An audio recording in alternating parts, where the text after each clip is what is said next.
I'm starting off with 3 of these cylinder gift boxes that I got from Dollar Tree.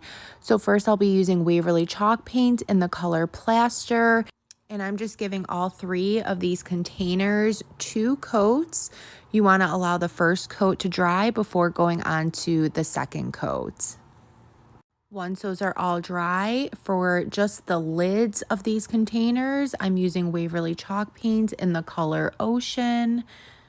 For this part, this only took 1 coat, and once that was completely covered for all 3 of them, you want to just allow them to all completely dry.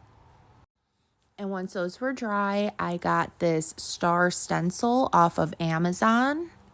So I'm just finding a good placement for my stencil. These stencils are actually really great because they are flexible since this is a curved surface. So you could tape them down. I did not do that. I just held it down carefully and just made sure that the stencil was laying right up against the canister.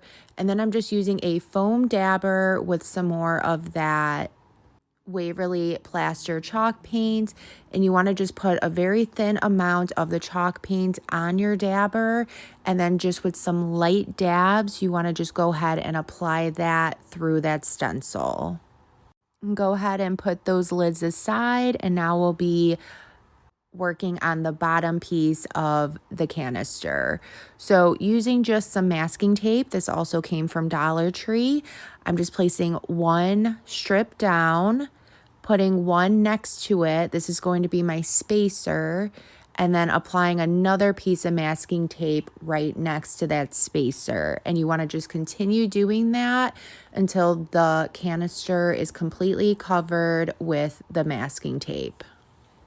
And before applying any chalk paint or acrylic paint, you do want to make sure that that masking tape is completely smoothed down, that there are no wrinkles or air bubbles.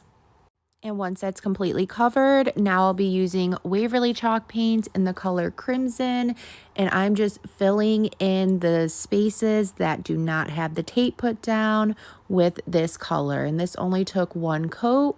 And after that is applied, before that paint dries, I actually pull up the masking tape just because sometimes when the paint dries before you pull the tape off, it could peel off some of that dried up paint and it would just become chippy, and you don't want that to happen. So this part is completely optional. I wanted this to have a nice weathered look, so I'm using Waverly Antique Wax with a chip brush. I'm just putting a very small amount of the antique wax onto my paintbrush and just did some dry brush strokes all throughout the container. I wiped off any excess that there may be and just allowed those to completely dry. And now that everything is dry, you could start assembling these all together, and look at how adorable these are. So now I got some nautical rope that came from Dollar Tree, and this is going to be used as the fuse of the firework display. So I just cut these strips. They are about 3 to 4 inches. So I cut a total of 3 of them, just applied some hot glue on the top of the firework, held it down until it was completely adhered.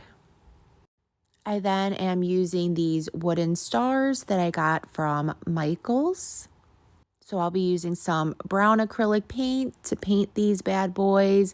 And then I did end up wiping off some of that excess just to give it a nice stained wood look. Once those were dry, I just hot glued the stars to the tip of the fuse, and again, just held them there until they were completely adhered. And one last final step before this project is complete, I just grabbed another piece of nautical rope, tied it around the 3 fireworks, and just created a little bow in the front. And there you go, guys. How adorable and easy and super inexpensive was this project? I hope this inspires you to create your own. If it did, please be sure to sprinkle the love. Thank you so much, and I hope y'all have a good rest of your day. Thanks. Bye.